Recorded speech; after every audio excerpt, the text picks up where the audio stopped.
Hey everyone, it's Saturday. Came in a little sprinkly this morning. I'm gonna grease the buncher, the processor, and rotate and change some teeth.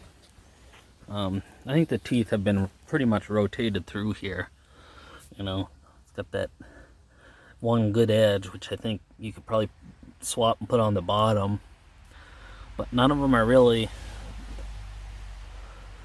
I don't know, they're not that bad, but they're not great.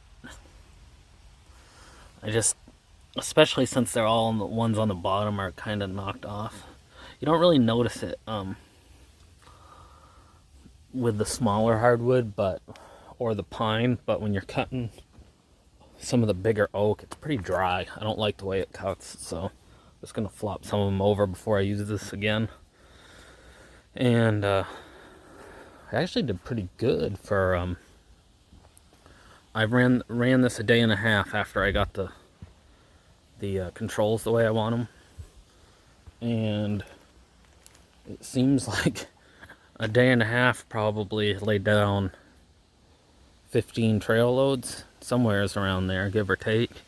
We got moved here Wednesday, but Wes didn't start forwarding till Thursday, so worked almost a full day Thursday and half a day yesterday.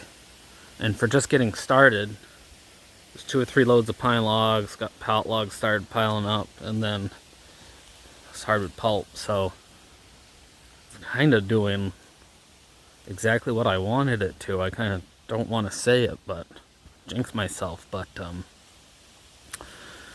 the production starts up a lot quicker.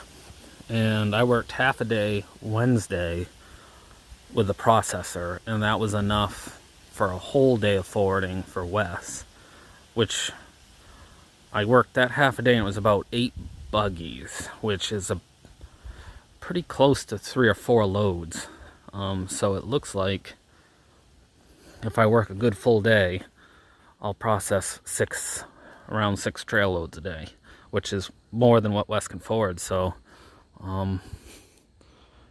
still haven't figured out how it's all gonna come together and work for us, as far as like how much I'm gonna run the 822 and how I'm gonna run it, basically. Like I could break it up more. I don't need to run it full days. Otherwise, this 25 acres I'd be done in 3 days with the buncher. So just kind of figuring out how it all comes together. I am gonna try and do a video running this week. Just maybe get Wes to video a little bit of it. I got like a new stand for my iPhone. Not my iPhone, my Samsung now. So I might be able to set that up a little bit. But this thing is impressive. It's an animal. Like these are all the small ends of the pine, but like this one right here, it's pretty big on that end. It's hard to tell, and I cut that clean off the stump, and this thing will handle it. So it's incredible how short work this makes. And I think that's kind of the key for this working for me, is that, because I've had bunchers before, but it was like an old 608, or I had 653, and I don't even know if a 753 would do what I wanted to do. Those 753s are a good machine, but the fact that this is so fast and so powerful allows me to lay down enough wood so that I can do both, the processor and this. If I had something that wasn't as powerful or as quick, I don't know that this would all work together, because I would have to run this too much and wouldn't have enough time to run the processor. So it's kind of what I'm thinking. So I may come back and show you some of the new teeth and that, but anyways, just figured I hadn't done much this week.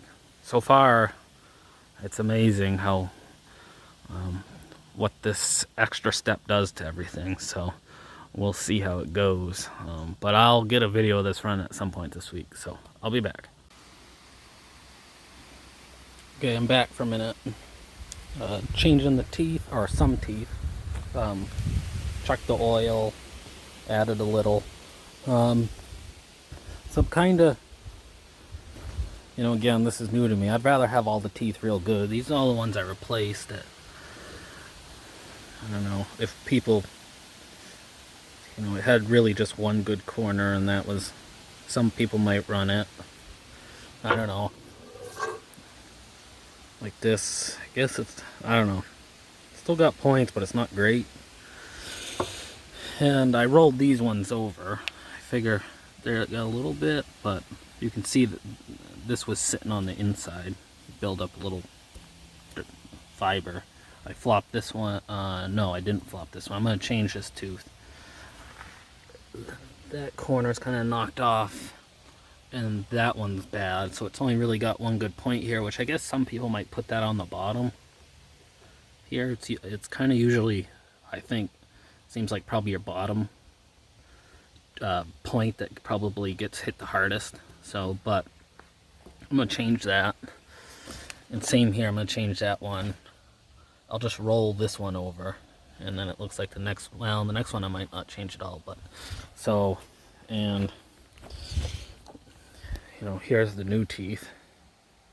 So, but from what common sense and what I understand is, obviously those blades are probably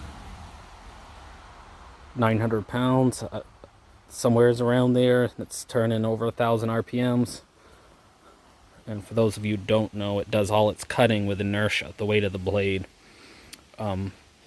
So if you're running too many dull teeth, it's just really, it's really dragging hard.